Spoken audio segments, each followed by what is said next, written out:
اور یہ بہت ہی زیادہ خبیث ترین انسان اگر کہا جائے تو یہ کوئی بات غلط نہیں ہوگی۔ السلام علیکم ورحمۃ اللہ وبرکاتہ۔ محترم ناظرین، پہلے مختصر اس کلپ کو آپ دیکھیں، اس کے بعد ہم گفتگو کریں گے۔ حضور کا جسم زیادہ افضل ہے یا حضور کی روح مبارک زیادہ افضل ہے؟ باطنی علم کے ذریعے روحانی طور پر کوئی حضور صلی اللہ علیہ وسلم کی روح کا دیدار کر لے، ان کی باطنی صحبت اختیار کر لے، تو کیا اس کو صحابی نہیں کہا جا سکتا؟ جب جسم کی صحبت میں بیٹھنے والے صحابی ہیں تو جسم سے افضل روح کی صحبت میں بیٹھنے والے صحابی کیوں نہیں کہلا سکتے؟ کہ پوری صحابہ کرام کی جو برادری ہے اس میں ایک کردار غوث اعظم جیسا لا کر دکھائیں، غوث اعظم جیسی توحید والا ہو، جو غوث اعظم کی طرح شریعت ظاہر شریعت باطن میں کامل ہو، جو غوث اعظم کی طرح طریقت میں کامل ہو، حقیقت میں کامل ہو، معرفت میں کامل ہو، فنا بقا لقا میں کامل ہو۔ کوئی ایک صحابی لے کے آؤ۔ غوث اعظم رضی اللہ تعالی عنہ محمد رسول اللہ کی روح کے صحابی ہیں۔ جب شب معراج میں حضور تشریف لے گئے اور جبریل نے کہا کہ عالم جبروت سے آگے کسی اور کے ساتھ جانا ہے، تو حضور عبد القادر جیلانی کے کاندھوں پر سوار ہوئے اور کاندھوں پر سوار ہو کر اوپر تک گئے۔ اس وقت تو عمر بن خطاب نہیں تھا اس مرتبے پر، اس وقت تو ابو بکر صدیق اس مرتبے پر نہیں تھا۔ کیا عمر بن خطاب گیا تھا معراج پر؟ ابو بکر صدیق گئے تھے معراج پر؟ مولا علی معراج پر ساتھ گئے تھے؟ گیا تھا تو عبد القادر جیلانی غوث اعظم گیا تھا۔ محترم ناظرین، اس کلپ کو آپ نے دیکھا اور سنا۔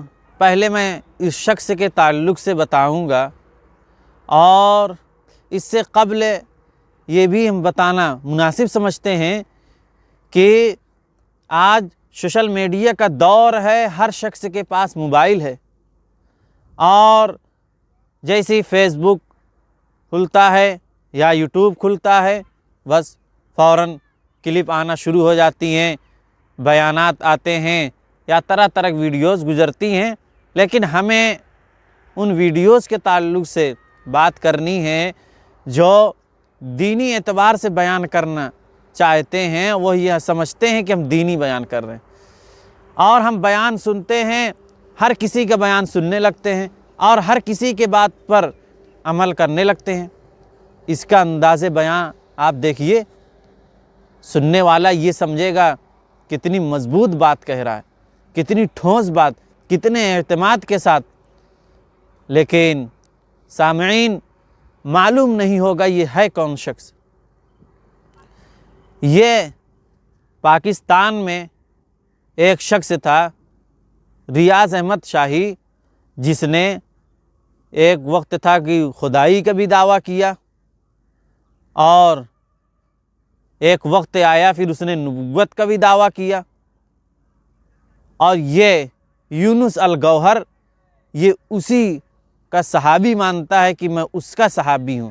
یعنی جیسے ہمارے نبی کے صحابہ تھے، حضرت ابو بکر صدیق، حضرت عمر فاروق اور دیگر صحابی ہوتے تھے، تو ویسے ہی یہ سمجھ رہا ہے کہ میں اس کا صحابی ہوں، یعنی ریاض احمد شاہی کا۔ اور یہ بہت ہی زیادہ خبیث ترین انسان اگر کہا جائے تو یہ کوئی بات غلط نہیں ہوگی۔ یہاں یہ بیان کر رہا ہے کہ اس اعتبار سے کہ حضور صلی اللہ علیہ وسلم کی روح افضل ہے یا جسم افضل ہے، اس موضوع کو اٹھا کر بات کر رہا ہے کہ جس نے جسم کو یعنی دیکھا تو وہ صحابی ہو گئے۔ جو دیگر صحابہ ہیں، چاروں خلیفہ اور جتنے صحابہ کرام، اور اسی میں تقابل کر رہا ہے کس کا؟ شیخ عبد القادر جیلانی رحمۃ اللہ علیہ کا تقابل کر رہا ہے کہ انہوں نے روح کو دیکھا، اور وہاں واقعہ ایک پیش کیا کہ جب آپ صلی اللہ علیہ وسلم معراج گئے اور ملاقات ہوئی، اور کاندھے پر سوار ہو کر نبی پاک صلی اللہ علیہ وسلم کو آگے لے گئے، اور وہ روح کے صحابی ہوئے شیخ عبد القادر جیلانی رحمۃ اللہ علیہ۔ تو محترم ناظرین، پہلے یہ واقعہ ہی غلط اور من گھڑت ہے، لیکن اب سننے والے یہی سمجھیں گے. جو شیخ عبد القادر جیلانی رحمۃ اللہ علیہ کو محبت کرتے ہیں، بھائی ہم بھی محبت کرتے ہیں بزرگان دین سے، لیکن جو محبت میں غلو کر گئے ہیں وہ تو یہی سمجھیں کہ یار اس کے بیان سے تو یہی سمجھ میں آ رہا ہے کہ شیخ عبد القادر جیلانی صحابہ سے افضل ہے، لیکن حقیقت میں یاد نہیں ہوگا کہ صحابہ ایسی ہستی ہے کہ رضی اللہ عنہم و رضوا عنہ کا پروانہ مل چکا ہے. تو محترم ناظرین، صحابہ کے مقام اور عظمت کیا ہے؟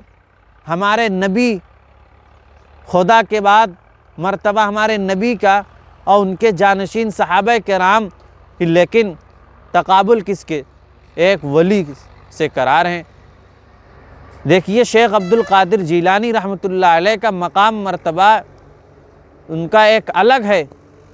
وہ صحابی نہیں ہو سکتے ہیں، وہ بزرگان دین غوث اعظم کا لقب دیا جا سکتا ہے اور دیا گیا، لیکن صحابیت سے تقابل کرانا، اور یہ جاہل جیسا انسان جو خود کو بھی کہہ رہا ہے اپنا صحابی منوا رہا ہے، کس کا؟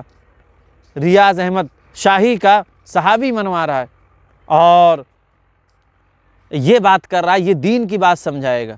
تو یاد رکھنا چاہیے کہ سوشل میڈیا پر ہر ایک کے بیانات سننے کے لائق نہیں ہوتے ہیں.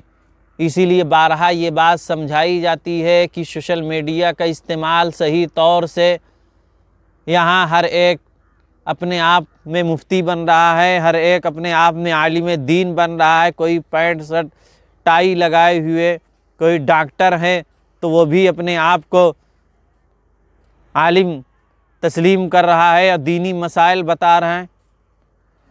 سوشل میڈیا کا استعمال صحیح طور سے درست کرنا چاہیے. بڑوں سے بھی مشورہ کرنا چاہیے کہ ہمیں کن کا بیان سننا چاہیے.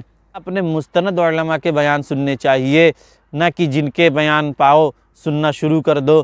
تو اس لیے عقائد خراب ہوتے ہیں. اللہ رب العزت ہمیں صحیح طور سے بات کو سمجھنے کی توفیق عطا فرمائے.